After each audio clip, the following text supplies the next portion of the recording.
I'm so sorry, Lisa. Hindi ko sinasadyang buntisin yung babae. Lasing ako nung gabing iyon, at ngayon, gusto ng mga magulang ko at ng mga magulang nung babae na panindigan ko ang ginawa ko. Ikakasal na kami, kaya patawad. Patawad dahil hindi ko na magagawa pang tuparin ang ipinangako kung magsasama tayo hanggang sa wakas. Hindi ko po pwedeng suwayin ang gusto ng aking mga magulang. Hindi ko rin kayang gawing kabit ka, at mas lalong hindi ko kakayaning masaktan ka ng panghabang buhay. Kaya tinatapos ko na ang lahat sa atin. I'm so sorry, sinserong anya ng lalaki, habang nagpagulong sa harapan ni Lisa. Sa kanyang isip, akala niya ay isang masamang biro, lamang ang mensahe ng kanyang kasintahan na nagpasya ng makipaghiwalay. Isang mabigat na buntong hininga ang pinakawalan niya, kasabay ng pagtitig sa mga mata ng lalaking humihingi ng kapatawaran. Pagod na pagod siya mula sa maghapong pagtatrabaho bilang waitress sa isang bar, at ngayon, ito pa ang isa sa lubong sa kanya ng taong minamahal. Tila lalo pang bumigat ang kanyang katawan sa mga salitang binitiwan nito, na parang punyal na tumagos sa kanyang puso.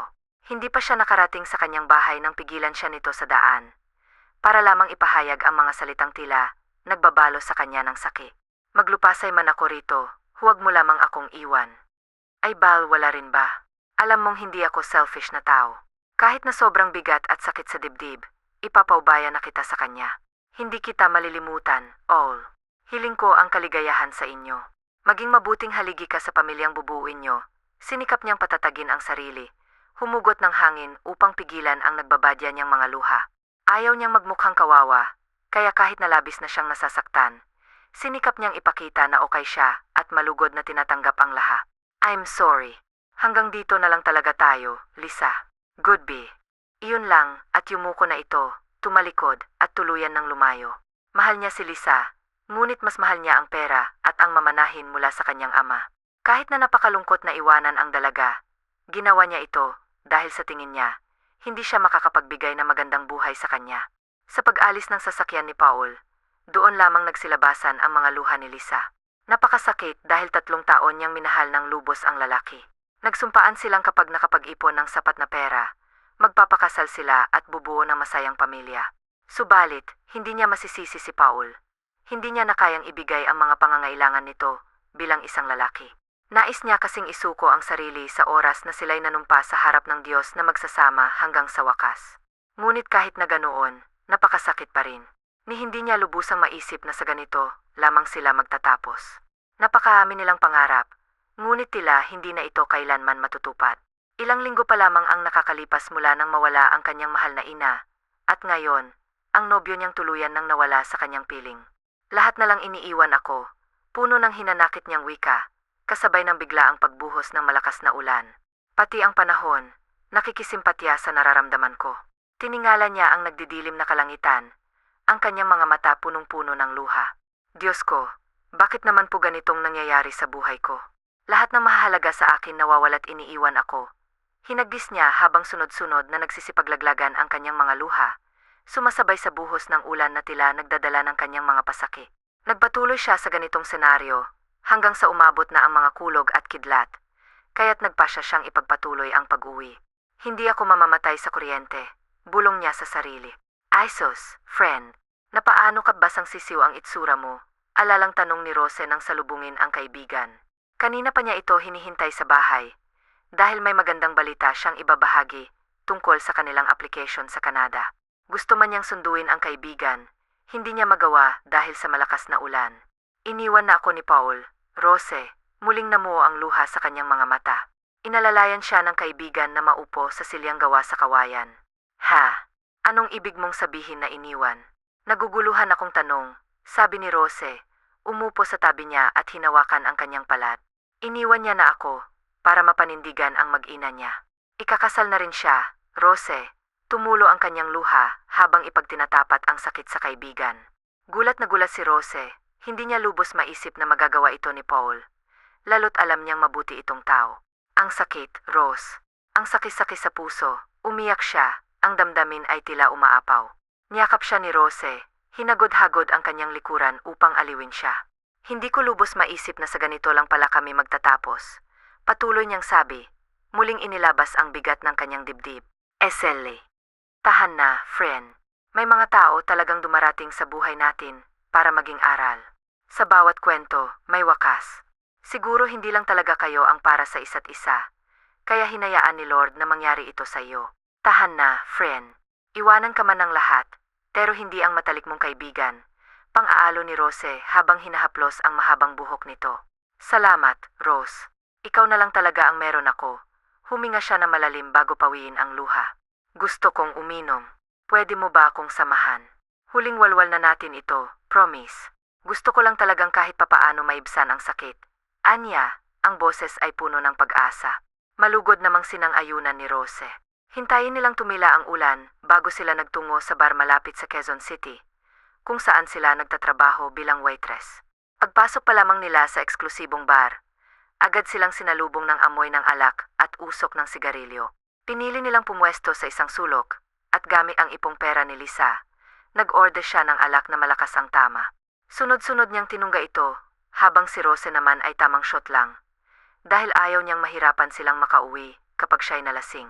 Nang tuluyang tamaan ng alak ay nagaya si Lisa sa dance floor. Sunod lamang si Rose ng sunod sa brok na kaibigan. Sumabay sila sa nakakaindak na musika hanggang sa magsawa at tuluyan na nilang ipinasyang umuwi lalo't 5:00 na ng gabi.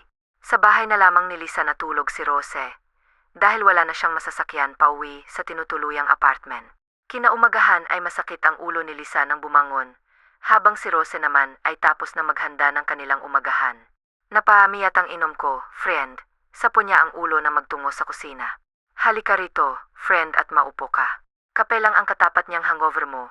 Anya at ipinaghila pa ng bangko ang kaibigan. Oh, kamusta? Naibsan na ba yung sakit? Tanong nito. Hindi naman yun basta-bastang mawawala, friend. Sagot niya at saka siya humigop ng tinitimpla nitong kape. Bakit nga pala naligaw ka rito sa bahay? May kailangan ka ba? Tanong niya dahil sinasadya lang talaga siya ng kaibigan kapag may importante itong sasabihin.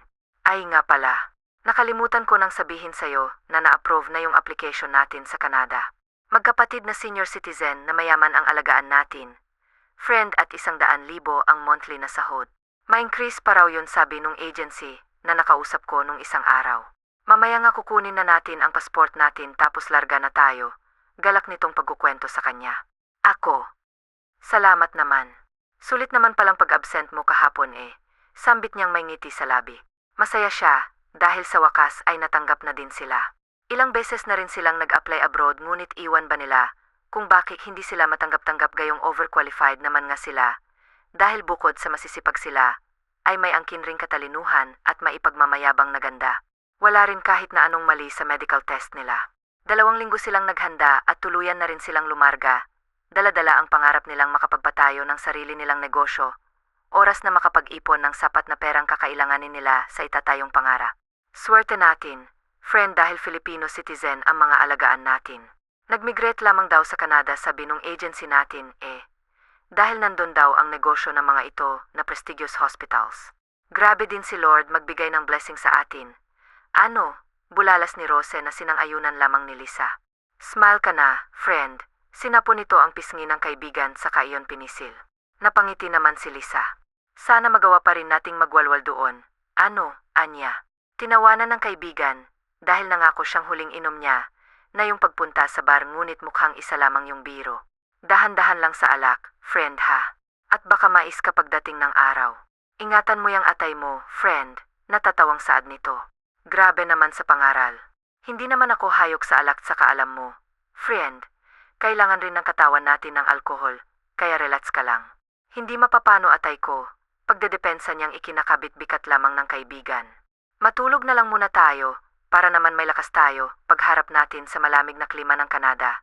Suhesyon nito agad namang sinangayunan ni Lisa, dahil inaantok na rin siya. Bandang hapon na sila lumapag. Hindi naman sila nahirapan, dahil merong sumalubong sa kanila na social na van. Halata mo talagang mayaman ang amo natin. Mahina ang bulong ni Rose. Nga, ganitong-ganito yung mga nakikita ko sa soknd na sinasakyan ng mga artista eh. Pagsang-ayon naman niya sa mas mahinang himig. Nag-apiran pa silang dalawa habang panay ang pangako na magkakaroon pa rin sila ng oras na magbonding at magsyikahan. Tumigil ang sasakyan sa magkatabing malaking bahay. Laglag parehas ang panga ng dalawa dahil sa labis na pagkamangha. Paano yan? Maghihiwalay na tayo, freno pagdadrama nitong. Tinawanan lamang niya sabay batok rito. dahil magkatabi lang naman ang bahay ng mga amo nila. Ang UA mo, friend. Magkatabi lang kaya yung bahay ng pinagtatrabahuhan natin, kaya magkikita pa rin tayo. Saka magkakaisaan niya rito na napapakamot sa ulo na binatukan niya. Sorry naman, Anya, saka yumakap sa kaibigan. Let's go. Doña Josephine is waiting for you. Bulalas ng lalaking sumundo sa kanila, kaya't kumalas na sila sa yakap ng isa't isa at tuluyan ang nagpaalam. Nilingon pa niya ang kaibigang papasok na rin sa kabilang bahay. Kumaway ito sa kanya at ganon din siya bago tuluyang pumasok. Wow, bulalas niya dahil sa sobrang ganda ng loob ng kabahayan. Maliligaw pa yata ako sa bahay na to Mahina niyang sabi habang sumusunod sa lalaki. Nahinto lamang siya sa pagsunod ng pumasok na sa isang silid yung Engleserong lalaki. Your helper is already here, Doña Josefina. Pagbibigay alam nito sa nakahigang matandang babae. Bumangon naman agad ang Doña, pagkatapos ay dahan-dahan nitong kinuha ang tungkod. Good afternoon po, Doña Josefina. Ako nga pala si Lisa del Rosario. Pagbibigay galang at pagbibigay niya ng sariling impormasyon, sabay siyang nagbaba ng tingin. Napaka-formal mo naman, iha. Malambing ang boses na saad nito na nagpataas ng tingin ng dalaga dahil ang buong akala niya English speaking ang sosyaling matanda. Iwan mo muna kami, baling nito sa lalaking naghatid sa dalaga. Yumuko muna ito sa matandang amo bago tuluyang umalis. Siya nga pala ang bodyguard ko, iha. Ang pangalan niya ay John. Pagpapakilala nito sa lalaking umalis. Katango-tango naman ang dalaga. Maupo muna tayo, nito at agad inalalayan ni Lisa na siyang ikinangiti naman na matandang babae. Salamat, iha. Wala pong anuman, Lola, may ngiti sa labing tugon niya rito. Natutuwa po ako, Lola, dahil hindi kayo gumagamit ng Ingles. Kinakabahan po ako kanina dahil hindi po ako kagalingan sa pag-Ingles. Walang pag-aalin lang ang salaysay niya sa matanda. Ewan niya bang ngunit hindi niya mapigilang maging madaldal at maging open sa matandang amo, gayong ito pa lamang ang unang araw niya rito. Natutuwa rin naman ako, Sao, iha. Matagal-tagal na rin mula nang merong kumausap sa akin ng ganito. Busi kasi ang kaisa-isa kong anak pati na ang apo ko sa mga ospital na pinamamahalaan nila. Hay, napabuntong hininga ito. Makikita mo talaga sa mukha na matanda ang kalungkutan. Huwag na po kayong malungkot, Lola, dahil magmula po ngayon palagi ka nang may makakasama at makakakwentuhan. Inabot niya ang kulubot na palad nito, saka iyon pinisil na marahan. Smile ka na, Lola Josephine, masuyo niyang wika rito. Josephine na, iha, at hindi Josefina, pagtatama nito sa kanya. Napapakamot naman siya ng ulo. Sorry po, hingi niya rito ng dispensa na agad namang kinangitian ng matanda. May kailangan po ba kayo, Lola? Tanong niya dahil baka may nais ito at nalilimot lang dahil sa pagkukwentuhan nila. Wala pa naman, iha. Hindi mo naman kailangang mag-alala dahil ang tanging trabaho mo lamang ay ang samahan ako. Mamaya pa naman ang hapunan natin, kaya't magkwentuhan na muna tayo. Malawak ang pagkakangiti nito, habang titig na titig sa mukha ng dalaga, dahil gustong-gusto niya ang natural at Pilipinang-Pilipina nitong ganda. May nobyo ka na ba, iha? Bigla nitong tanong dahil curious itong malaman ang tungkol sa personal na buhay ng kauna-unahan niyang helper. Wala na ho, Lola. Iniwan na ho ako dahil nakabuntis po ng ibang babae. Matapat niyang pag-amin rito na ikinalungkot naman ang mukha nito. Naku, Lola, huwag ho kayong malungkot dahil okay lang naman po ako. Tanggap ko na po na hindi talaga kaming para sa isa't isa. Mabilis niyang sabi dahil kitang-kita niya ang awa nito para sa kanya. Nakikita ko pa rin ang sakit sa mga mata mo. Iha, kahit na sinasabi mo yang ang ayos ka lang, saad nitong ikinatahimik niya. Malalim na pagbuntong hininga ang kanyang pinakawalan bago ngumiti. Masakit po, Lola, opo. Ngunit tinanggap ko na po Sadyang hindi lang talaga kami ang itinadhana para sa isa't isa. Sa ngayon po, magfo-focus na lang muna ako sa pag-aalaga sa inyo, Lola. Pangarap po kasi namin ang kaibigan kong si Rose na makapagpatayo kami ng sarili naming salon. Tapos po kami ng cosmetology sa sekundarya at pangarap rin po talaga namin kumukutingting ng mga kuko, mukha, buhok at saka iba pa. Magiliw niyang pagkukwento rito. Pwede mo bang kutingtingin ang buhok at mukha ko? Iha, abay, naman po, magiliw niyang tugon rito. Sandali lang po, Lola ha, at kukunin ko sa maleta ko yung mga gamit ko. Paalam niya ngunit umiling ang matanda, kaya't taka siyang tumingin rito. Kumpleto ang kagamitan ko rito sa silid ko. Iha, kaya hindi mo na kailangan pa mga gamit mo, saad nito. Nasa drawer na iyon ang hair and makeup kit ko. Iha, saad pa nitong tinanguan naman ang dalaga. Inalalayan na nga ni Lisa ang Donya, paupo sa harapan ng malaking salamin, kung saan merong nakakabit na maraming ilaw sa palibot noon. Kinuha niya ang sinasabing kit nito, at namamangha na lamang dahil ang gaganda ng mga gamit nito. Sa pagkakatapos makuha ang nasa loob ng drawer, ay sinimulan niyang kutingtingin ang mukha ng Donya. Hindi may tago ni Lisa ang pagkawili, lalo't mismong ang Donya. Napakaganda niyo po, Lola, bulalas niya na matapos itong ayusan. Dahan-dahan namang nagmulat ng mata ang Donya, at nang makita nito ang refleksyon sa salamin, ay napangiti ito at napahawak sa mukha. Magaling ka, iha, puroy nito sa kanya. Hindi naman po, Lola. Sadya lang po talaga na maganda kayo. Saad niyang ikinangiti lalo na matanda. Marami po siguro kayong manliligaw nung kabataan niyo. Ano? Tanong niyang iniling ng matanda, kaya't napakunot no siya. Bakit naman po? Takang tanong niya. Estrito kasi ang papa ko. Bawal kami ng kapatid kong sa Esmeralda na makihalubilo sa hindi namin kapantay. Ipinagkasundo lamang kami sa mga lalaking kapantay ng yaman namin. Ipinagpapasalamat ko na lamang sa Diyos na mabubuting lalaking napangasawa namin ang nakatatanda kong kapatid. Nakakalungkot lamang dahil naunang mamaalam ang aming mga mahal na asawa. Salaysay nito. Niyakap naman niya ang Donya nang muling bumalatay ang lungkot sa mukha nito. Kuko mo naman po, Lola, ang kutingtingin ko. Saan niyang iniling nito? Dahil oras na pala para sila'y kumain ng hapunan.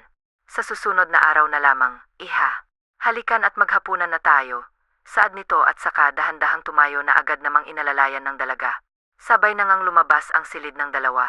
Maingat ang pag-aalalay na ginagawa ni Lisa. Dahil hindi niya na naising mapasama ang matanda lalo't medyo mahina na rin ito. Hindi na nito kayang maglakad ng tuwid, lalo na at kapag walang tungkod nitong gawa sa matibay na kahoy. Darating ba sila Fernando at Khalil? Tanong ng Donya sa isang kasambahay pagkaupo nito sa hapag. Ang tinutukoy nito ay ang anak at ang apo. Hindi po, Donya. Tumawag po si Senyor Fernando kanina at pinapasabi po na sa labas na lamang po raw sila kakain ni Senyorito. Khalil kasama ang kasosyo nila sa negosyo. Sagot ng Pilipina ring babae. Napabuntong hininga naman ang matandang babae. Kahit kailan talaga puro na lamang sila negosyo. Iling-iling nitong wika, bago balingan ang dalagang nakagaanan pa nito ng loob. Halika, iha at samahan at sabayan mo akong kumain. Paanyaya nitong malugod namang pinaunlakan ni Lisa. Dahil kanina pang nagwawala ang mga alaga niya sa tiyan. Lahat po ba nang naninilbihan dito sa inyo? Lola, ang mga Pinoy, usisa niya habang puno ng pagkain ng bibi. Natawanan naman ang matanda sa kanya. Iha, mas gusto ko kasing kasama at kahalubilo mga kababayan natin. Tugon nitong ikintango-tango niya. Kaya po pala hindi na kami pinag-ingatan, lamang ng matanda. Ipinagpatuloy nila ang pagkain nang hindi natitigil sa pagkukwentuhan. Matapos nilang kumain ay inalalayan na niya ang Donya, pabalik sa silid nito. At doon ay pinainom ito ng ilang gamot na kailangan nitong inumin ngayong gabi. Salamat, iha. Sige na, magtungo ka na sa silid mo. Kalapit lamang yon itong silid ko. Anitong tinanguan naman ng dalaga. Yumakap muna si Lisa sa matandang amo, bago niya ito nilagyan ng kumo. Good night po, Lola. Anya rito na tinugon naman ito pabalik. Tuluyan din niyang tinungo ang sinasabing silid. Wow! Ang laki ng kwarto ko. Parang kakasya na ritong isa zero tao sa sobrang laki ah. Bulalas niya pagkapasok sa silid. Naroroon na sa ibabaw ng kamang maleta niya, kaya't agad niya tinungo sa karoon kumuha ng pamali. Nilinisan niya muna ang sarili. Natatawa na lamang siya dahil nalilito pa siya sa kung paano gagamitin yung shower na nakatapat sa katawan. Matapos maglinis ang sarili, ay nakahiga na siya sa kama at siyang nagpagulong-gulong roon dahil sa sobrang lambot. Mabango rin ito, kaya't hindi niya namalayang hinihila na pala siya ng antok. Kinabukasan, matapos siyang maghilamos at magsipilyo, ay agad na siyang pumasok sa silid na matanda. Good morning po, Lola, masigla niyang bati rito. Magandang umaga rin sa'yo, iha, bati nito sa kanya. May problema po ba kayo, Lola? Usisa niya, dahil tipid lamang ang ngiting ibinibigay nito sa kanya. Tila ba matamlay rin ito? Wala naman, iha. Nalulungkot lang ako, dahil hindi man lang umuwi rito ang anak at apo ko para magpaalam sa akin na uwi sila ng Pilipinas para doon ay magtayo ng isa na namang ospital. Ewan ko ba sa mag-amang yon kung bakit hindi pa nakukontento sa ilang ospital na itinayo nila sa iba't ibang panig ng mundo. Saad nitong napapailing pa. Ipinatong naman ni Lisa ang kanyang palad sa likod na matanda, saka ito hinaplos ng marahan. Hayaan niyo po, Lola, malambing niyang pagpapagaan sa loob nito. Nag-agahan na po ba kayo? Tanong niya na lamang na agad namang iniling ng Donya. Kumain na po tayo, Lola. Tapos imamanage ko na po kayo pagkatapos nating kumain. Anyang ikinangiti ng matandang amo. Mabuti na lamang talaga at narito kat nakakasama ko. Dahil kung hindi sigurado, napakalungkot ko na naman. Palagi niyo na po ako makakasama, Lola. Hindi ko po kayo iwanan, pangako po yan. Pagbibitaw niya rito ng pangako, na sinisigurado niyang matutupad, lalo't wala naman siyang uwian sa Pilipinas. Uli lang lubos na siya at ang mga side niya. Sa ama't ina, hindi naman niya itinuturing na kapamilya, kaya't itinuturing niya na ring ibang tao ang mga ito. Maraming salamat, iha. Maluha-luha ang dunya, kaya't maaga pitong yakap ng dalaga. Nagiging emosyonal na naman ako ngunit ngayon ay dahil nasa gala. Balang araw, masusuklian ko rin ang kabutihan mo sa akin. Iha, anito at tinapik-tapik ang likod niya. Naku, Lola, hindi naman po ako humihingi ng sukli sa ginagawa kong ito. Masaya po akong napapasaya ko kayo. Sage na, Lola. Kumain na po tayo dahil yung mga alaga ko sa tiyan nagwawala na naman. Isa pa po kailangan niyo pong uminom ng gamot. Saad niyang sinang-ayunan naman agad ng dunya. Kumalas na sila sa yakap ng isa't isa at nagtungo na nga sa hapag. Panay na naman ang kwentuhan ng dalawa habang kumakain hanggang sa hindi na nila namalayang naubos sa plato nila ang laman ng kanilang mga plato. Gustuhin mang ipasyal ni Lisa ang dunya ay hindi naman po pwede. Dahil nagyayelo ang labas. Sinabi naman ng Donya na saka na lamang sila lalabas kapag summer na. 3 araw mula ngayon tutungtong na ako sa edad na 80. Ani ng Donya isang hapon habang sila'y nasa hardin. Maganda na ang panahon, hindi na nagyayelo kaya't nakalabas na rin sila sa wakas. Talaga po ba, Lola? Naku, dapat meron akong regalo sa birthday nyo. Ano po palang gusto nyong regalo, Lola? Nakangiti niyang tanong habang nilalaro ang maalon na buhok nitong wala ng kahitim-itim. Gusto kong maging tunay kang apo. Iha at mangyayari lamang yon kapag naging asawa ka ng apo kong si Jack. Diretsahang anito na ikinangwi naman ng dalaga dahil hindi madali at mas lalong hindi biro ang hiling nito. Pwede nyo naman po akong ituring na apo nyo, plus magaling at magandang tagapag-alaga. Lola, kahit wala ng kasal-kasalan, rito na ikinalungkot ng matanda. Okay. Sige po, Lola. Magiging asawa po ako ng apo nyo, basta ngumiti lang po kayo. Ha, mabilis niyang sabit sa karito humarap at doon ay nakita niyang muli ang matamis nitong ngiti. Samahan mo ako sa silid ko. Iha at nang mapirmahan mo ang kasunduan natin. Saan na naman itong ikinakalat ng dalaga sa kanyang ulo? Kailangan pa po ba talaga, Lola, ng agreement, napapangiwi habang pinipilit ng ngumiti niyang tanong rito. Bigla na lamang lumungkot ang mukha ng Donya, kaya't maagap siyang pumayag sa nais nito. Sabi ko nga po pala, Lola, pipirma na po ako sa kasunduan natin. Anya at inalalayan na ito sa pagpasok hanggang sa marating nila ang silid nito. Nakamasid lamang siya habang kinukuha ng matandang amo ang isang papel na nakatiklop ang kalahati. Heto, pirmahan mo na, iha. Matamis ang pagkakangiti nito nang ilahad sa kanyang papel at ballpen. Huwag mo nang basahin, pirmahan mo na lang. Anito na mapansing sinisilip niya ang nilalaman ng sula. Kakamot-kamot namang pinirmahan na lamang niya ang papel. Maraming salamat, apo. Galak na saan nitong kinakamot na lang niya ng ulo. Iba po yung saya nyo, Lola. Wika niya nang itago na nito ang papel at inaya siyang lumabas. Asawa ka na kasi ng apo ko, iha, kaya't apo na rin kita. Makahulog ang sambit nitong nginitian na lamang niya. Iniisip niya na lamang na isang kalokohan ang kasunduan sa pagitan nila ng Donya. Mamaya'y makukuha mo ng kabayaran sa pag-aalaga mo sa akin. Pwede kang lumabas at tirit ang sarili mo, apo. Bulalas nito sa kanyang nagpabalik sa realidad kay Lisa. Nahulog kasi siya sa malalim na pag-iisip. Salamat po, Lola, tanging niyang naitugon. Ilang minuto pa silang namalagi sa hardin, hanggang sa mag-aya ng pumasok ang Donya. Dahil oras na para uminom ito ng kanyang gamot. Matulog muna po kayo, Lola, anya na matapos niya itong paliguan. Tumango naman ang Donya ngunit nag-request ng isang mayuming kanta na agad namang pinaunlakan ng dalaga. Swerte na lang dahil binyayaan ng mayuming tinig ang dalaga, kaya't agad na nakatulog ang matandang babae. Kinumutan niya na ito pagkatapos ay hinagkan niya sa no. Sweet dreams, Lola Josephine, mahina niyang usal habang hinahaplos ang ulo nito. Tuluyan na rin siyang lumabas dahil may usapan sila ng kaibigang magkakaroon ng oras sa isa't isa ngayong hapon. Friend, patakbong lumapit si Rose sa kanya pagkalabas nito ng gate. Sinalubong niya naman ito at agad silang nagyaka. Grabe, namiss kita, bulalas nito nang kumalas ng yakap sa kanya. Namiss rin kita, balik niya rito. Sahod na natin mamaya. Anong plano mo sa paunang pagod natin? Walwal tayo, suwestyon niya agad-agad. Loka ka talaga. Pero Sage, game. Pero hindi tayo maglalasing dahil nakakahiya naman sa mga amo natin. Kondisyon nito. Agad niyang sinangayunan. Hintayin na lang natin ang isa't isa rito sa labas pagsapit ng 5 oras. O sige, kailangan ko kasing pakainin at painumin muna ng gamot si Lola bago tuluyang umalis Anya. Ako rin naman.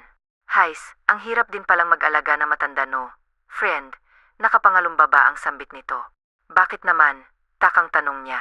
Kasi, ulyanin na si Lola Esmeralda.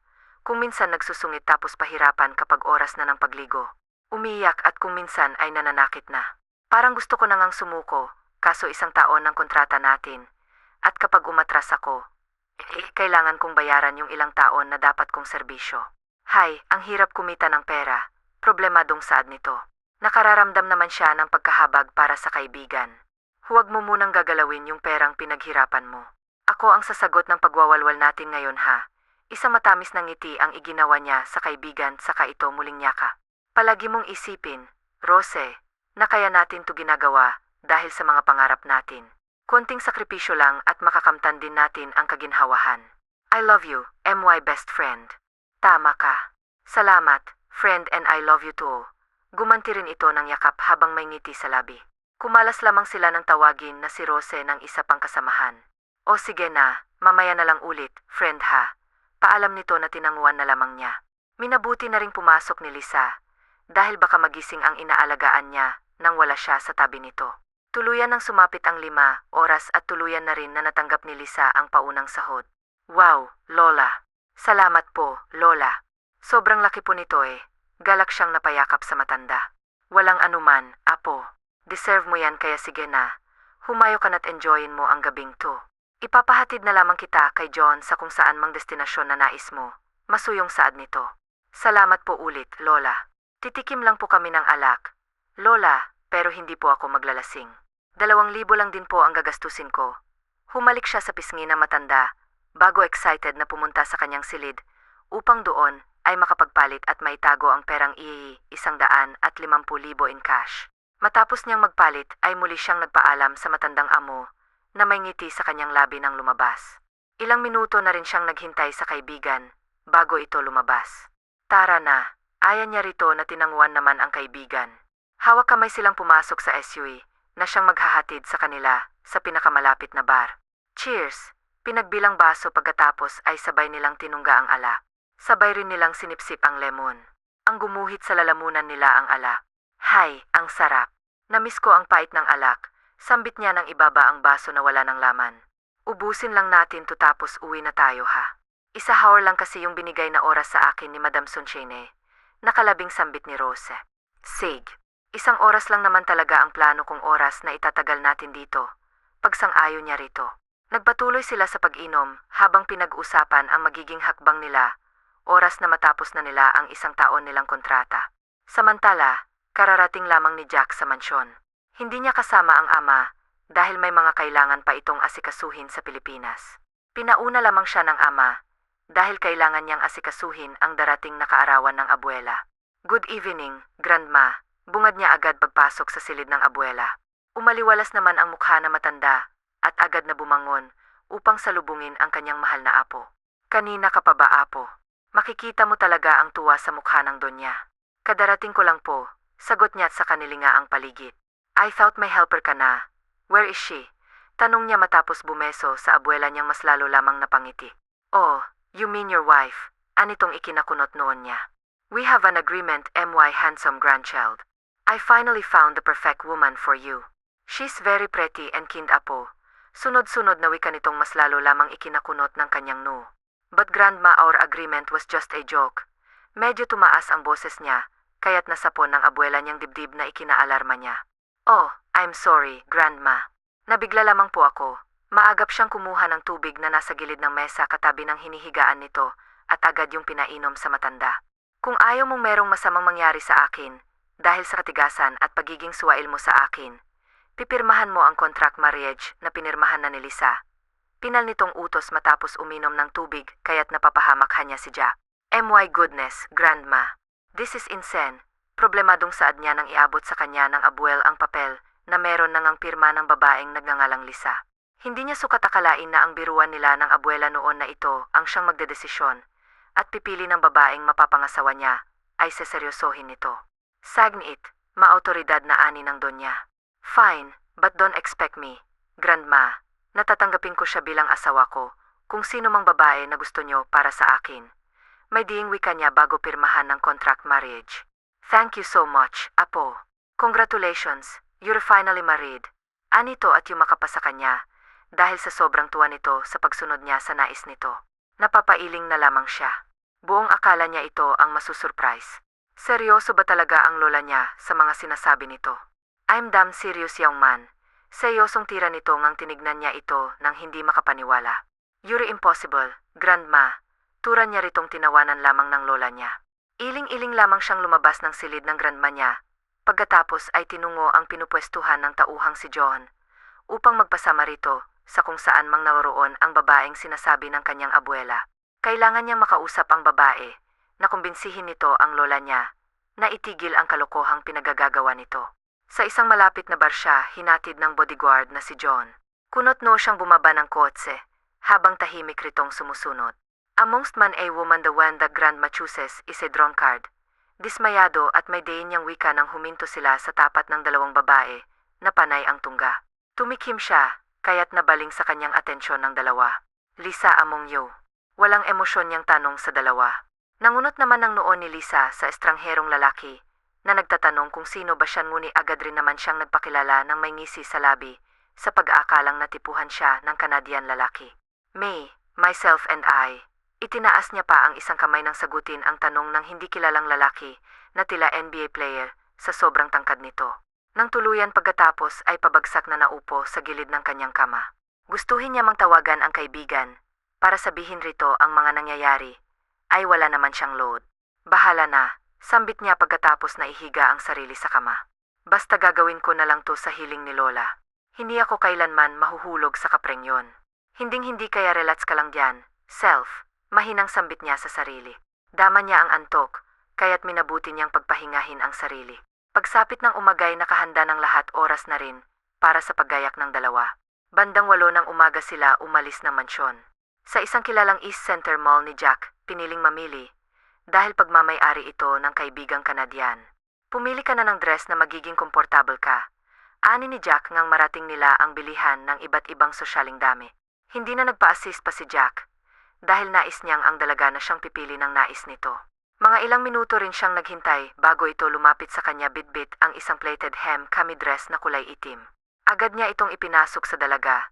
Inaikot niya pa ito nang lumabas ito ng fitting room pagkatapos ay humarap sa kanya. Tinanguan niyang dalaga dahil nagustuhan niyang pinili nitong hindi gaanong revealing. Okay na yan. Sandals naman ang kuhanin mo. Anya ritong agad-agad namang tumango. Mga ilang minutong pinaghintay ulit at muli itong bumalik, bitbit ang sandals na kuloy itim rin at ang takong ay 2 inch lamang. Lihim siyang napangiti sa kasimplehan ng kasta nito. Malayong malayo sa mga nakilala at nakasalamuhan niya ang mga babaeng sopistikada at merong kaartehan sa kasuotan pati na sa katawan. Kinuha niya ang mga napili nito at saka sila nagtungo sa cashier upang bayaran ng pinamili at nang makauwi sila kaagad. Wala ang kaibigan ni Jack na si East kaya wala siyang dahilan para magtagal pa sa mall na ito. Ikaw, sir, hindi ka po ba mamimili ng isusuot nyo? Inosenteng tanong niya habang binabayaran na nito ang kasuotang napili niya. Iling lamang ang itinugon nito sa kanya, kaya tumango-tango na lamang siya at hindi na muli pang nag-usisa. Let's eat first bago tayo umuwi. Diretso lamang ang kanyang tingin sa kalsada habang nagmamaniho. May Filipino food po ba dito? Sir, curious niyang tanong dahil na-miss niya na ang pagkaing Pinoy. Hindi naman kasi siya pamil sa mga inihahain sa mansyon. At kung papipiliin siya ay mas masarap pa rin para sa kanya ang mga pagkain at lutong Pinoy. Meron pero may kalayuan. Tipid nitong tugo na ikinahon niya. Kita naman ni Kill sa peripheral vision niya ang paghaba ng uso nito. Kaya't hindi na siya umimik at tinahak na lamang ang daan patungo sa kain ng nais nitong puntahan. Pinoy foodie, basa niya sa nakabalandrang pangalan ng kainang hinintuan nila.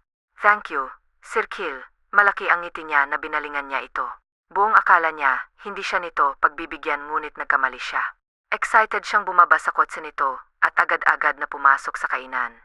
Good morning, Madlang pupil, masigla niyang bati sa mga kababayang crew ng kainang pinasukan. Ngumiti naman ang mga ito sa kanya at bumati rin pabalik. Adobo nga po, saka kaldereta. Samahan niyo na rin po ng sisig dahil ililibre ako ng kasama kong afam. Sunod-sunod niyang sabi sa babaeng inililista ang order niya. Plus fried chicken na rin po pala. Ate pahabol niya pa. Kakasya ba sa maliit na tiyan ang lahat ng inorder mo? Kabayan, may ngiti sa labing tanong sa kanya ng waitress. Kabayan, malaking imbakan ko kaya huwag mo akong indahin. Anya rito saka ito tinapik sa balika. Puro kasi damong kinakain ko sa manson nila, kaya ngayong nakalabas isusulitin ko na ng sobra. Pabulong niyang wika ritong ikinatawa naman ng babae. Kunot noon namang pinagmamasdan dalagang nasa counter at nakikipagtawanan sa waitress. Mahiyain. MYS, iling-iling niyang wika dahil sa sinabi nitong mahiyain nito ngunit heto ngayon at kung sino-sinong kinakausap habang panay ngiti na kulang na lang ay mapunit ang labing nito. Iling-iling niya na lamang na ibinaling ang atensyon sa cellphone dahil mukhang matatagalan pa ito sa pakikipagkwentuhan. Maya-maya pa'y lumapit na sa kanya ang dalaga bitbit ng sandamukal na pagkaing in-order nito. Maang nitong tinignan ngunit ngiti lamang ibinalik sa kanya ng dalaga. Saan mo ilalagay ang lahat ng pagkain tugayong isa kang turo na patpatin? Hindi makapaniwala ang tanong niya nang simulan na itong lantakan na mano. Saan pa ba edi sa tiyan sir, ikaw naman talaga sir? O common sense, puno ang bibig niyang sagot rito. Napahilamos naman sa mukha ang binata sa kapilosopohan ng kahara. Hindi niya na lamang ito tinanong at inabala pa dahil baka masira lamang nito ang maganda niyang mood. Grabe tao ka pa, balaglagan pang ang tanong niya rito nang walang kahirap-hirap nitong naubos ang lahat ng inorder na pagkain. Dumighay muna siya bago sumago. Ngayon lang kasi ulit ako nakapaglayag, ganun talaga. Salamat nga po pala sa libre niyong toa. Nabusog po talaga ako ng sobra, ngiting tura niya rito. Baka gusto mo pa ng dessert. Ay sige po, sir. Hindi po ako tumatanggi sa grasya. Mabilis niyang tugo na ikinalaki na lamang ng mga mata ng binata. Grabe ka. Mamumulubi yung magiging asawa mo sa sobrang takaw mo. Iling-iling niyang saad rito na ikinangiti naman ni Lisa. Hindi mamumulubi ang asawa ko dahil nuknukan siya ng yaman. Sir, biro niya rin dito na ikinsimangot lamang ng gwapong binata. Napangiti siya dahil sa naging reaksyon nito. Ang kite mong maasar, sir. Asarin kaya kita lalo para maging kute ka palagi. Pagpapatuloy niya sa pang-Alaska rito ngunit tinaliman ito ng pasimpleng tingin kaya't itinikom niya na lamang ang bibig at baka bugahan siya nito na nagbabaga nitong apoy. Binawi niya na lamang rito ang sinabing gusto niya pamagdahil hindi nakakayanin pa ng iba niyang punong-puno na. Mag-take out kaya tayo, sir, para may pasalubong tayo kay Lola. Suwestyon niya ngunit umiling lamang ito. Pero bakit naman hindi pwede, sir? Dahil hindi kumakain ng mga ganyan si Grandma. Mga pagkaing walang halong kimikal lang ang kinakain ni Grandma, kaya nga malakas pa rin siya ngayon. Kahit na magnegatibo, 80 na siya. Mahinahong paliwanag niya na ikintango-tango naman ang dalaga. Umuwi na tayo, anyang sinangayunan naman ito agad. Paalam lang munang dalaga sa mga kababayan, bago sila tuluyang umalis sa kainang pinasukan. I thought mahiyain ka, basag niya sa katahimikan habang binabaybay nilang daan pauwi. Mahiyain po ako. I don't think so. Kanina lahat ng tauhan sa Pinoy Foodie ay pinapansin at kinakausap mo. Sambit niyang paminsan-minsan itong tinatapunan ng tingin. Mga kababayan ko naman po kasi sila kaya po ako nakikipagkwento. Pagrarason niya kahit ang totoo'y wala siyang kahiya-hiya sa katawan.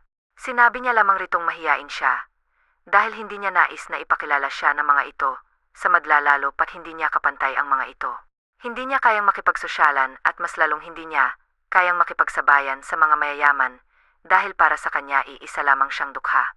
Kapag hindi ko nakumbinsi si Grandma na huwag ka nang ipakilala sa lahat, ay umaakto ka na lamang na normal. Hindi mo kailangang pigilin ang sarili mo. Magpakatotoo ka lang. Payo niya dahil hindi niya sigurado kung mapapapayag nga ba ang abuela na huwag nang ianunsyo ang pagiging mag-asawa nila. Okay lang po ba talaga sa inyo, Sir Kalel? Hindi po kaya may tao tayong masasagasaan, lalo't napakapugi niyo po sak na maraming babaeng lihim kayong hinahangaan, o hindi kayo'y minamahal? Curious niyang tanong dahil hindi niya nakikita sa mga mata nito ang pagtutol. Hindi ito okay sa akin, Lisa, pero dahil mahalaga at mahal ko si Grandma, ay hindi ko nasusuwayin at kwestiyonin pa ang nais niya. Kaligayahan ni Grandma ang makitang nakatalina ako sa babaeng gusto niya, kaya ko rin tinanggap na ng buo ang setup nating to. Gagawan ko na lang ng paraan ang divorce papers natin, kapag tapos na ang kontrata mo rito sa Canada. Hiling ko lang sana essay na huwag kang mahuhulog sa akin. Dahil hindi kita magagawa at makakaya ng mahalin pabalik. Masasaktan ka lang kaya pinapaalalahan na nakita ngayon pa lang. Prang kanyang sambit, habang diretso lamang ang kanyang tingin sa daan. Tila ba kinurot ang puso ni Lisa sa mga tinuran sa kanya ng binata. Naalala niya na naman ang dating nobyo. Hindi naman talaga ako kamahal-mahalan.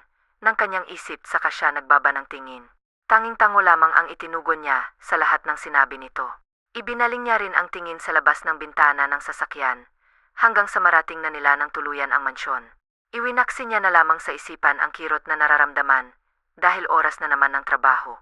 Hindi niya nais na mahalata ng donya na may gumugulo sa isipan niya. Sinikap niyang pasiglahin ang sarili upang mahawaan ng matanda. Sunod lamang siya ng sunod sa mga ibinibilin sa kanya ni Jack.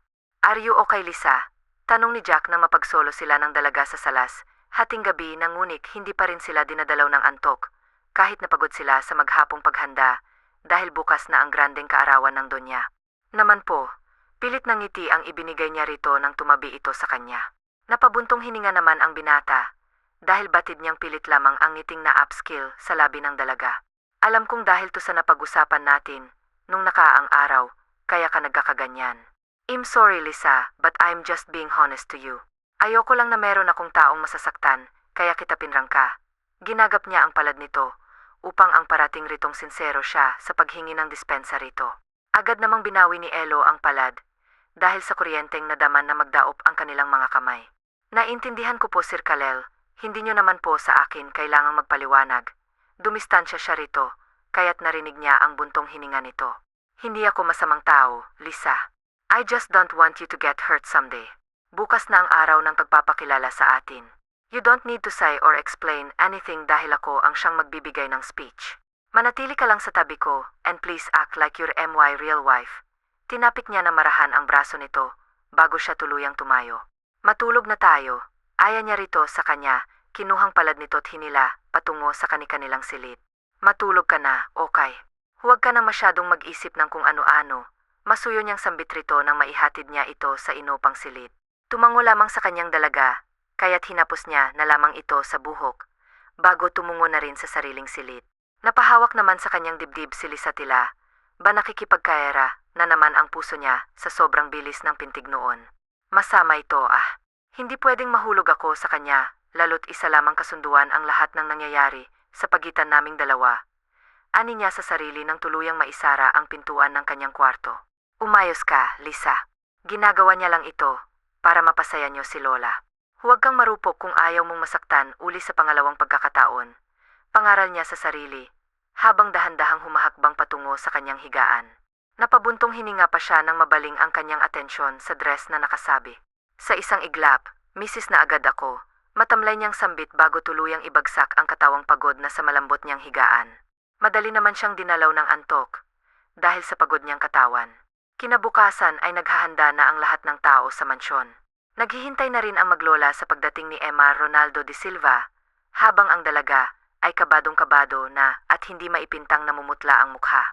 Minsan na kasing napanood ni Lisa ang ama ni Jack sa tea. Strikto ito at mukhang masungi. Huwag naman sanang atake sa puso ang dahil sa sobrang kaba, maging dahilan ng pagkatsugi ko. Bulalas niya nang tuluyang pumasok ang isang ginoong kasing taas lamang ni Jack. Matikas rin ito at kitang-kita sa mukha nito ang kaistrikto. Han, relax po. Mabait ang anak kong yan. Mukha lamang siyang masungit, kagaya ng asawa mo nguni. Sa auntie ito ang anak kong yan. Bulong sa kanya ng lola niya, dahil kanina pa nitong napapansin na kinakabahan ang dalaga. Lola, pwede po bang mag-back out? Nakangiwi niyang tanong na ikinasimangot na matanda, kaya't agad-agad niyang binawi ang sinabi. Biro lang po, Lola. Smile ka na po. Nakangiti man ngunit kabadong-kabado pa rin siya. Agad namang bumalik ang ngiti sa labi ng matanda. Pagkatapos ay yumaka pa ito sa kanya. Tinapik sa braso ng marahan matapos kumalas hanggang sa salubungin na nito ang kaisa-isang anak. Mas lalo pang nadagdag ang kaba niya nang ang binata naman ang lumapit sa kanya. Hinapit pa siya nito sa biwang. Napasinghap siya sa ginawa nito ngunit dahil si Jack ay umakto ng normal ay inayos niya ang sarili. Happy birthday, Mama! Bati agad ang Ginoo sa kanyang mahal na magulang nang salubungin siya nito ng isang mahigpit na yaka. Salamat, anak ko. Buong akala ko talaga hindi ka na uwi. Magtatampo na sana ako ngunit dahil sinabi naman sa kinang anak mong uwi ka, ay napanatag ang damdamin ko. Hinaplos nito ang pisngi ng anak pagkatapos ay hinagkan yon. I have good news, son. Bulong nito sa mismong tenga ng Ginoo. Nagtatanong namang tiningnan ni Emar Fernando ang ina sa mga mata nito. Ano ho yun, mama? Tanong niya nang kumalas sa bisig ng kanyang ina. Ang uniko, iho, ay nahanapan ko na ng perpektong asawa. Lumingon nito sa gawin ng dalawa. Napangiti pa ito nang biglang tumuwid ng tayo ang dalaga. Sinundan naman ng Ginoo ang tinitingnan ng ina, at doon ay nakita niya ang anak na nakahawak sa biwang ng babaeng hanggang balikat lamang nito. Lihim na napangiti ang Ginoo, dahil pati ang anak niya dinidiktahan rin ng kanyang ina. Hindi naman siya tutol, dahil kapag nagustuhan nito ang isang tao, ay batid niyang meron itong busilak na puso. Gaya ng anak niya, ang kanyang ina rin ang nagpasya sa kung sino man ang mapapangasawa niya. Isang Kanadyan ang napili nito na lubos niyang ipinagpapasalamat sa ina dahil naging maligaya siya sa piling nito. Nakakalungkot lamang dahil maaga itong kinuha ng Diyos sa kanila. Good morning po, sir. Sinikap niya namang huwag mautal ngunit nautal pa rin siya, kaya't agad siyang nagbaba ng tingin dahil sa naramdamang hiya. Napangiti naman sa kanya ang Ginoo, maging sina Jack at ang Donya. Magandang umaga rin sa'yo, iha. May ngiti sa labi niyang balikbago alalayan ng ina palapit sa mag-asawa. Drop that, sir, iha. Just call me dad or papa. Malambing niyang wika rito na ikinataas naman ang tingin sa kanya ng dalaga. Sige po, papa. Nakagat niya ang ibabang labi dahil nautal na naman siya. Bahagya namang napangiti ang Ginoo hanggang sayakapin niya ang dalaga dahil nawiwili siya rito. Nagustuhan niya agad ang dalaga. Tunay ngang magaling pumili ang kanyang ina. Napangiti naman si Lisa nang maramdaman ang yakap ng Ginoo.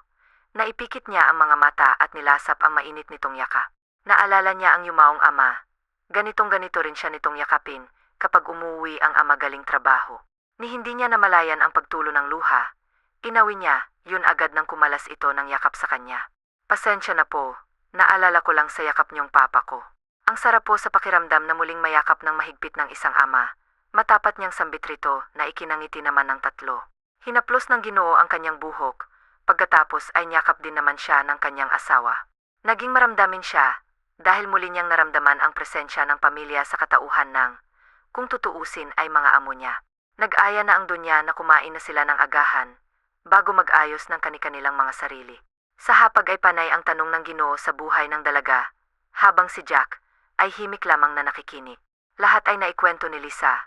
Wala siyang nilaktawan kahit na ang nangyari sa kanila ni Paul ay isinaad niya sa mga ito. Tuluyang dumating ang oras ng selebrasyon. Nasa mansyon na rin ang kapatid ng Donya na siyang inaalagaan ni Rose kasama ang anak at apong nitong babae. Hindi magawang mag-usap na magkaibigan dahil hindi nagpapaiwan si Donya Esmeralda kay Rose kaya tamang sulyap na lamang sila ng kaibigan. Gayon nga ay ipinakikilala na sa lahat. Masaya si Rose sa kaibigan. Walang halong biro ngunit atat na siyang malaman kung papaanong naging napakadali at kung papaanong naging asawa ito ng isang busnestekoon na binata. Nagugutom ka na ba? Tanong ni Jack nang makababa sila sa stage. Katatapos na lamang ipakilala ang dalaga sa kanilang mga bisita at katulad nga ng inaasahan ay marami ang nadismaya. Mga kababaihan at ilang investors na umaasang isa sa kanilang mga anak ang kanyang matitipuhan at makakatuluyan. Sir, kaso nakakahiyang maunang kumain, mahina niyang tugon rito. Pwede bang doon na lang sa loob lumamon? Hirit niyang ikinangiti nito ngunit tumango rin ng kalaunan. Samahan na kita. Hinawakan niya ang palad nito. Pinagsalikop niya, yun at inakay na ito patungong kusina. Babalik pa po ba tayo, sir doon?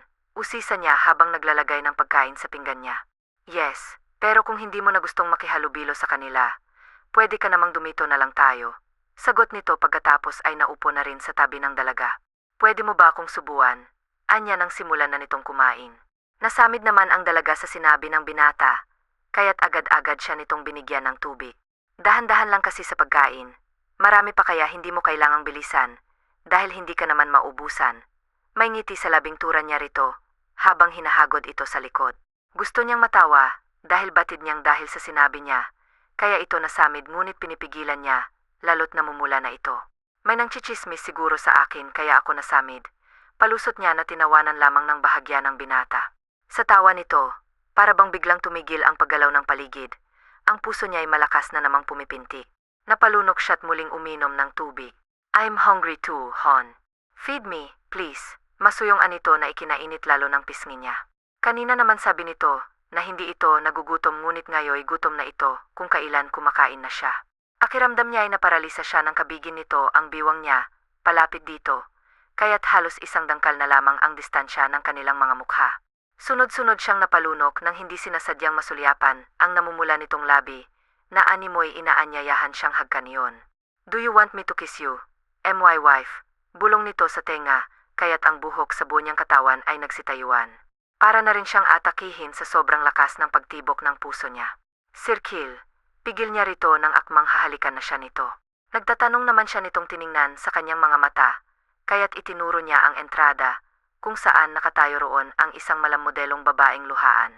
Lumingon naman si Jack ang itinuturo ng asawa niya, ngunit agad ring binawi ang tingin, at walang pasabing inangkin ang labi ng dalagang napapasinghap na lamang sa kapangahasang kanyang ginagawa. Kinabig pa niya lalo ang asawa, kaya't magkadikit na ang kanilang mga katawan. Smack lang sana ang nais niyang gawin rito, ngunit iwan ba niya sa sarili niya? Dahil naadik siya sa tamis at lambot ng labi nito.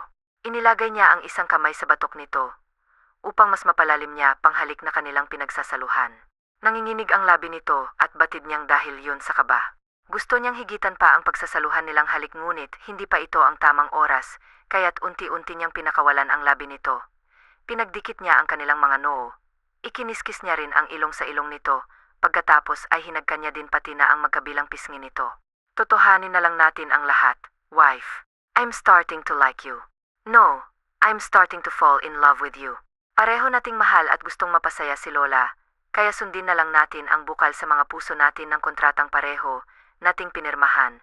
Ginagap niya ang magkabilang palad nito, saka, yun marahang pinisil-pisil.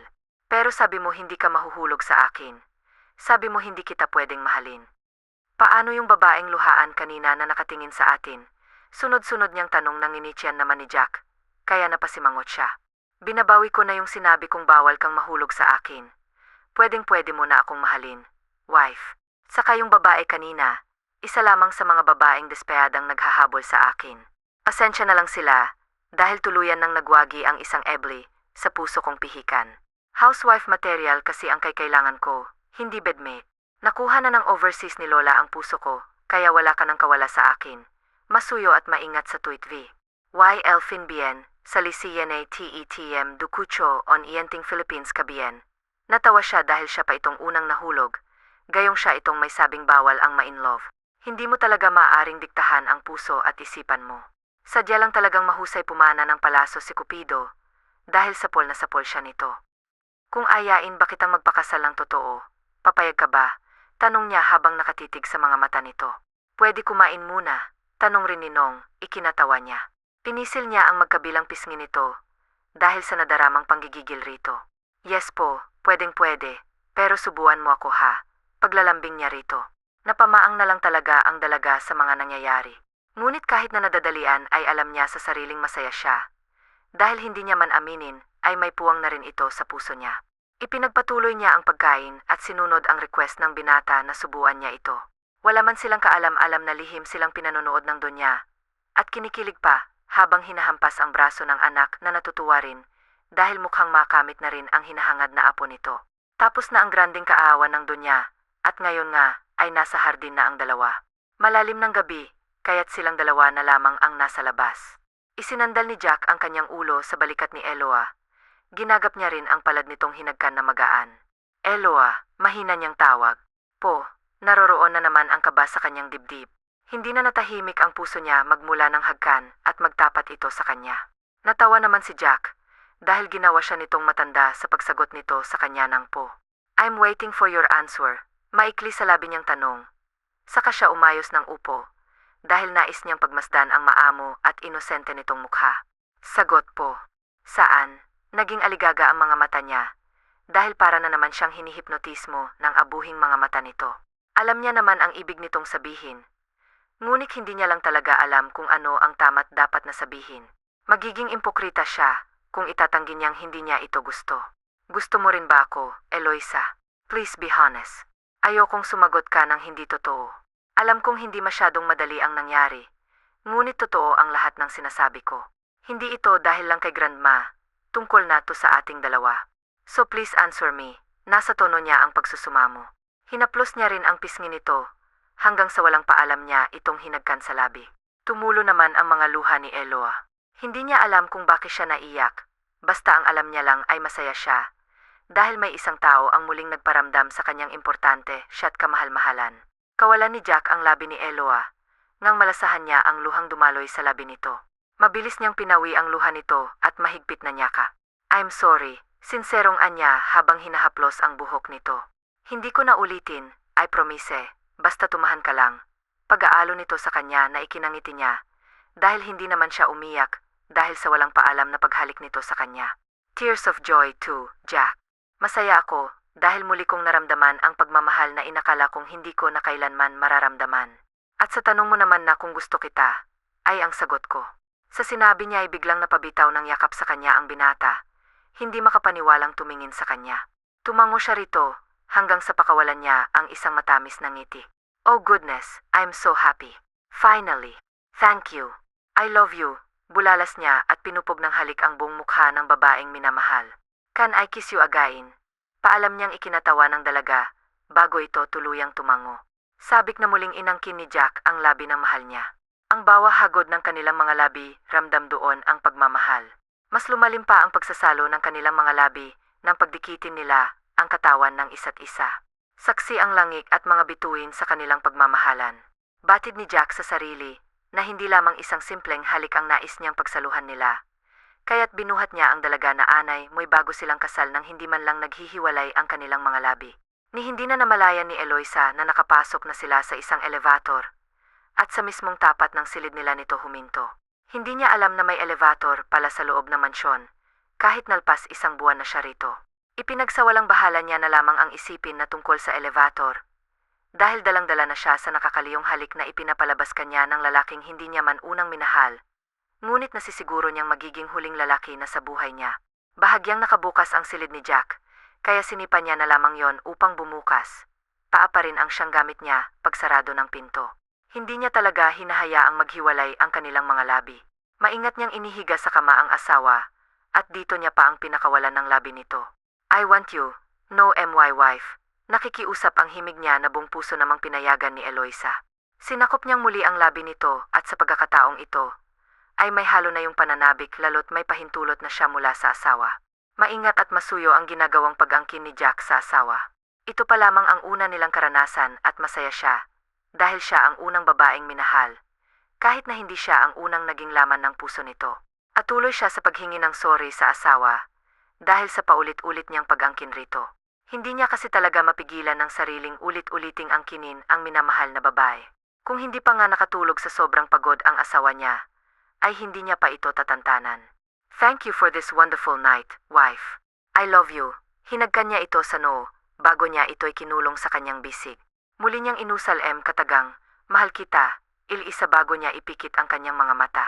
Sumapit ang panibagong araw at parehong masaya ang dalawa. Sabay silang bumangon ngunit ng akmang tatayo na si Eloisa ay napangiwi siya dahil sa nananakit niyang gitna. Masakit ba? Nag-aalalang tanong ni Jack nang upo siya sa kama habang ang asawa niya ay bumalik sa pagkakahiga nito. Kagatlabing tugon nito. Nakaramdam naman ng awa si Jack, lalo na nang bumaba ang tingin niya sa katawan nitong puro marka na hindi ito namamalayang nakabalandra dahil sa iniindang hapdi sa pagitan ng mga hita nito. Kinuha niya ang kumo at ibinalot sa katawan nitong inangkin niya ng paulit-ulit kagabi. Hinagkan niya rin ito sa noo pati na sa labi. Sabi ng ilan sa una lang naman daw masakit, pilyong saad niya sa mismong tenga nito. Nag-init naman ang mukha niya sa sinabi ng asawa. Loko ka, nasabi niya na lang na ikinangiti nito. I love you. Puno ng pagmamahal niyang sambit rito, habang nakatitig sa mga mata nitong bigla-bigla na lamang nanban mo ako. Hindi na natuloy ang pagbagsak ng luha niya, dahil tinuyo na yun ang labi ni Jack. I love you, Elo de Silva, my wife. Masuyong sambit niya pa hanggang sa angkinin niya ang labi nitong namumula. Pinakawalan naman agad ni ang labi ng asawa, dahil nais niyang marinig ang itutugon nito sa kanya. Mahal din kita, Jack. Madamdaming tugon nito ang ikinalaki niya sa labi. Muli nilang pinagsaluhan ang labi ng isa't isa na umabot din ng ilang minuto. Dito ka lang muna, ipaghahanda kita ng agahan. Kailangan maging healthy ka, dahil dinadala mo na ang una nating anak. Turan niyang. Tinawanan lamang ni Eloisa. Oh, bakit ka naman natatawa? Kunyari ay nagtatampo niyang tanong rito. Paano kay pupuna mo palang naman kasi sa akin? Tapos may buwan agad. Hindi naman ganon kadali ang pagbuo ng babi. Ano ka ba? Katwiran niya ritong ikinanguso lamang nito. Di palagi nating gawin para sure na may mabuo na tayo. Alam mo kasi, wife, gustong-gusto ko na magkaroon ng anak.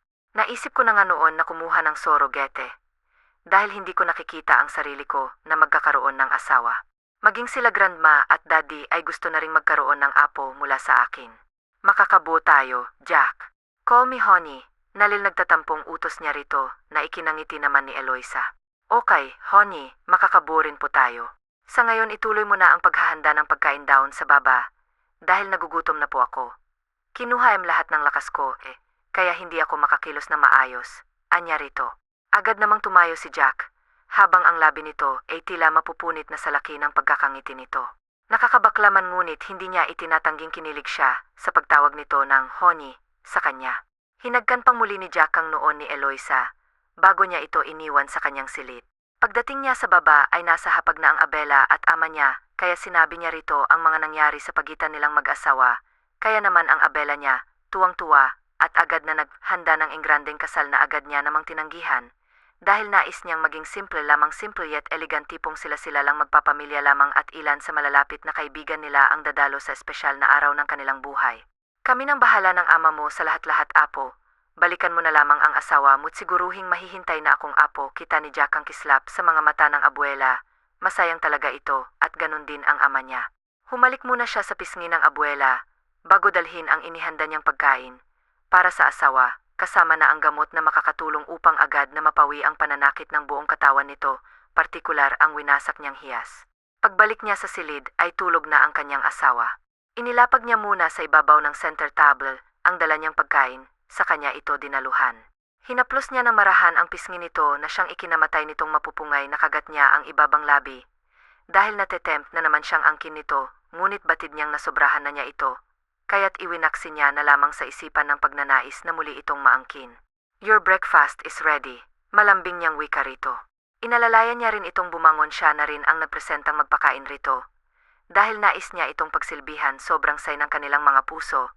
Habang ipinaparamdam ang labis nilang pagmamahal para sa isa't isa. Isang buwang paghahanda at tuluyan na nilang binitawan ng pangako sa harapan ng altar. Tuluyan na rin nilang nakamtan ng pinapangarap nilang anak na pinangalanan nilang Kalit. Sa pagsapit ng ika-isang taon ng kanilang anak, ay muli silang nakatanggap ng biyaya galing sa taas, isang anghel, na babaeng pinangalanan naman nilang CLY Ellis. Walang pagsidlan ng sayang kanilang nararamdaman ng muli nilang mahawakan at mahagkan ang pangalawang bunga ng kanilang wagas na pagmamahalan. Inakala nilang hanggang dalawa lamang ang magiging anak nila. Dahil nagtitigan ng pil si Eloa, ngunit nagkamali sila. Dahil muli silang binayayaan ng supling na lalaki.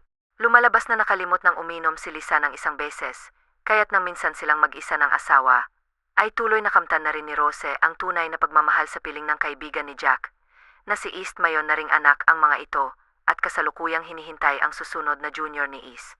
Wakas. Eloisa del Rosario, Lisa del Rosario Primo, Paul Jenny, Rose Doña Josephine Khalil, Jack Fernando de Silva, Ronaldo de Silva Justin, John Doña Esmeralda.